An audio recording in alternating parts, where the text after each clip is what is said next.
Olá pessoal, boa noite, a paz do Senhor Jesus, tudo bem meus irmãos? Mais uma vez estamos aqui felizes, gratos a Deus por mais uma noite que chega. Estamos aqui para orar, para falar com o nosso Deus, para meditar na palavra dele, que nós sabemos que a palavra do Senhor é manual para nossas vidas, né? E ela tem que ser a nossa regra de fé todos os dias, precisamos meditar nela, estudá-la, que é ela que nos transforma, né? E ela chega a dizer que conhecereis a verdade e a verdade vos libertará. A verdade é a palavra de Deus, né? Ela é a única verdade. Nós precisamos estudá-la, né? Meditar nela. E aqui agora nós estamos nesse momento para estudar a palavra do Senhor. Vamos pedir ao nosso Deus que Ele possa nos dar uma boa noite de sono, para nós, para a nossa família, para os nossos irmãos também. Amém, irmãos? Quero pedir aos amados também que não deixem de compartilhar a mensagem para outras pessoas, tá? Que Deus possa te usar, no nome de Jesus. Pai querido, neste momento nós te rendemos graças, Senhor, por mais essa oportunidade, Pai, que o Senhor nos deu de estar aqui e falar do teu amor, da tua palavra, Pai, que é viva e eficaz. Quero te agradecer, Pai, consagrar-te esse momento. Quero te pedir, o amado Espírito Santo, também que venha falar, Pai. Que não seja nós falando, mas sim o Espírito Santo de Deus. Em nome de Jesus, amém. Meus amados, hoje nós trouxemos uma palavra que está aqui no livro de Números. Números capítulo 20, do verso 7 em diante, que diz aqui como tema: Moisés fere a rocha e as águas saem. E o Senhor falou a Moisés dizendo: Toma a vara e ajunta a congregação, tu e Arão, teu irmão, e falai à rocha perante os seus olhos, e dará a sua água, assim lhe tirás água da rocha, e darás a beber à congregação e aos seus animais. Então Moisés tomou a vara de diante do Senhor, como lhe tinha ordenado. E Moisés e Arão reuniram-se à congregação diante da rocha e disse-lhes: Ouvi agora, rebeldes, porventura tiraremos água desta rocha para vós? Então Moisés levantou a sua vara e feriu a rocha 2 vezes com a sua vara, e saíram muitas águas, e bebeu a congregação e os seus animais. Até aqui. Aqui, meus irmãos, nós estamos vendo essa passagem que quando o povo estava no Egito, né? O povo, ele estava o tempo todo blasfemando, o tempo todo reclamando, né? Eles ficaram 400 anos sendo escravos, mas quando foram libertos, que Deus usou Moisés para libertar o povo, eles puderam experimentar tantas dádivas de Deus, mas quando as coisas apertavam, eles começavam a murmurar. E aqui a gente imagina aqui quantas pessoas tinha, era muita gente. E Moisés era o líder desse povo. Então imagina como que andava também as emoções de Moisés, né? Moisés, ele andava com os nervos à flor da pele. Muitas vezes ele perdia a paciência. E olha que a Bíblia diz que Moisés era o homem mais manso.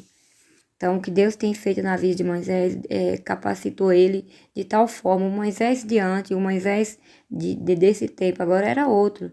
Mas o povo perturbava tanto a vida de Moisés que tinha momentos que ele não aguentava, né?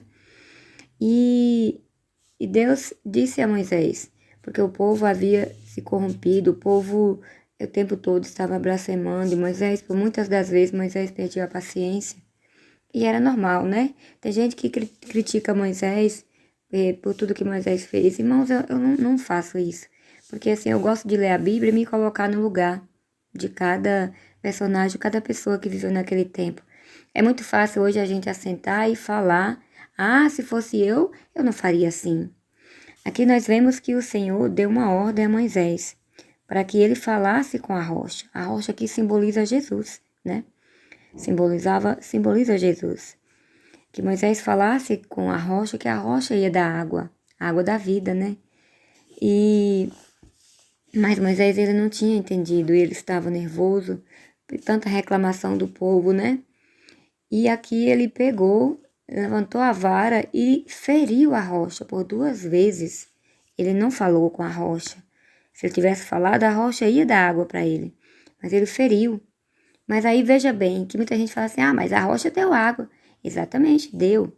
Mas foi da vontade de Deus? Não, não foi. Moisés não fez isso para Deus. Ele fez porque ele estava nervoso, fez para o homem porque ele estava nervoso. Não fez para Deus. Não foi para Deus que Moisés fez, porque ele feriu, ele fez o contrário do que Deus falou. Deus falou para ele falar com a rocha, para que a rocha desse água. Mas ele feriu 2 vezes. A rocha saiu água. E o povo, e saciou aquele povo. Aparentemente, se a gente olhar, foi algo bom, né? Todo mundo bebeu, saciou a sede dos homens e dos animais, mas não foi. Não foi porque Moisés, ele feriu o Senhor, né? Fez contra a vontade de Deus. Mas aí, nós não podemos julgar Moisés também. Não temos essa cadeira de juiz, né? Para julgar Moisés, sentar aqui e falar, Moisés isso e aquilo. Foi errado o que Moisés fez? Sim, foi errado, com certeza. Porque não foi o que Deus mandou. Mas será que se fosse eu e você, será como que a gente tinha feito? Tinha feito também, irmãos. Tinha feito até pior. Porque Moisés, com a calma que Moisés tinha, ele estava com os nervos à flor da pele, ele não estava mais aguentando o povo, que o povo era ingrato demais. E não é diferente hoje, não. Entendeu? Moisés feriu a rocha. O povo tem a mania de... O povo, quando eu digo, gente, é as pessoas que gostam de criticar, né? Que quer ocupar uma cadeira de juiz que Deus não deu, né? Nós precisamos ler a história e entender. Não falar que Moisés está certo, ele não está certo. Mas também não podemos julgá-lo, né? Tem muita gente que julga Pedro. Olha, veja bem.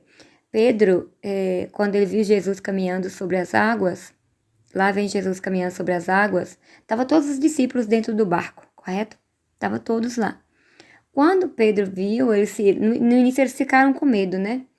Mas depois, quando Jesus disse para que eles não tivessem medo, que era ele, tal. Pedro, como sempre, né? Ele todo afoito. Pedro, Senhor, se é o Senhor mesmo, manda ir até o Senhor. Aí Jesus disse, vem. Falou para Pedro, né? Vem. Pedro saiu do barco e pisou nas águas e começou a andar. Se Pedro não olhasse para o redor, para as circunstâncias que estavam ao redor, Pedro teria ido até o Senhor. Mas Pedro desceu. Aí, Pedro afundou. Tem gente que fala, Pedro afundou, Pedro é isso, Pedro é aquilo. Aí colocou na cadeira de juiz. E não lembrando que se fosse ele, talvez nem teria. Se fosse aquela pessoa que está julgando, se fosse nós, talvez a gente nem teria saído do barco. Quantos discípulos tinha no barco, né? Só Pedro saiu da água. E os outros? Por que os outros não saíram? Onde estava a fé, né? A gente precisa ver isso lá também. Mas Pedro não. Pedro saiu do barco, saiu do conforto, da segurança e pisou no desconhecido, que era a água, a fúria do mar. Pedro teve essa coragem. Já imaginou isso, irmãos? Em vez de nós julgarmos o que ele fez, porque ele ia afundando, se o Senhor não resgatasse ele. Mas e a coragem que ele teve de sair do barco e pisar na água? Será que nós já paramos para pensar isso? Não. É porque muitas das vezes, irmãos, só queremos criticar, só queremos julgar, achando que nós somos melhores, não somos. Aí nós voltando aqui a Moisés, se fosse nós no lugar de Moisés, será como que a gente tinha feito? Irmãos, a gente teria feito até pior. Eu falo por mim, Noemi, eu teria feito pior. Então não posso julgar Moisés se não é a misericórdia de Deus nas nossas vidas, irmãos. Gente, não pode nada. Moisés, esse homem aguentou muito. É aquela multidão oprimindo esse homem todos os dias, reclamando que faltava carne, que faltava tempero, que faltava cebola, que faltava água, que veio o maná do céu. Mas o maná não vale nada se não tiver água. Entendeu? Nunca era feliz com o que tinha, sempre está reclamando. E vamos meditar aqui e pensar, será que nós é diferente? Será que nós também não somos reclamões? Temos, às vezes, e não olhamos para aquele que não tem. Olha aqui para os moradores de rua, não tem nada. E às vezes a gente tem o que comer em casa e muitas das vezes a gente vê pessoas reclamando do que tem e vê o que falta e não agradece pelo que tem. Está olhando a falta e não agradece o que tem. Então, irmãos, vamos tomar cuidado com a murmuração. Isso aqui eu não estou falando para os irmãos, estou falando para mim primeiro. A palavra primeiro vem para mim. Vamos tomar cuidado com a murmuração, vamos tomar cuidado com o julgamento, né? Vamos estudar a palavra do Senhor e nos colocar no lugar das pessoas. Vamos entender e entender que nada nós somos sem Deus. Se não é a misericórdia de Deus, nós não somos nada. Amém? Que o Senhor possa te abençoar, possa abrir o seu entendimento no nome de Jesus. Agora eu gostaria de declarar o Salmo 23, que diz: O Senhor é meu pastor e nada me faltará. Deitar-me faz em verdes pastos. Guia-me mansamente a águas tranquilas. Refrigera a minha alma. Guia-me pelas veredas da justiça por amor do seu nome. Ainda que eu andasse pelo vale da sombra da morte, não temeria mal algum, porque tu estás comigo. A tua vara e o teu cajado me consolam. Preparas uma mesa perante mim na presença dos meus inimigos. Unges a minha cabeça com óleo e meu cálice transborda. Certamente que a bondade e a misericórdia me seguirão todos os dias da minha vida, e habitarei na casa do Senhor por longos dias. Aleluia. Pai querido, é no nome do teu Filho amado Jesus Cristo, Deus, que nesse momento, Senhor, nós nos reunimos aqui, Pai, para louvar e engrandecer o teu nome, Senhor, para te agradecer, Pai, te agradecer pela tua palavra que ela falou conosco, Deus. Sim, meu Deus, tua palavra tem muito a nos ensinar, Pai. Por isso precisamos meditar nela de dia e de noite, para que possamos ter um coração transformado, Pai. Coração segundo a vontade do Deus Pai, do Deus Filho, do Deus Espírito Santo. Senhor Deus, nós viemos te agradecer, viemos entregar a nossa vida, Pai, como oferta agradável a Ti, a nossa família, Pai. Eu oro pela minha vida, minha família, oro pelos meus irmãos que aqui estão, Pai, por cada familiar. Oro pelos teus servos, Pai, que estão no mundo afora levando a tua semente, Senhor. Oro pelas crianças, pelos jovens. Coloco cada um nas tuas mãos, Pai, nessa noite. Que o Senhor possa nos dar uma boa noite de sono, Pai. Que possamos descansar debaixo das tuas asas, Deus. Que o Senhor possa visitar aqueles que não conseguem dormir, Pai. E tranquilizar, Pai. Tranquilizar a mente deles para que eles possam ter uma boa noite de sono, Pai. É que eu te peço nesse momento. Eu oro e peço no nome e agradeço no nome de Jesus. Amém.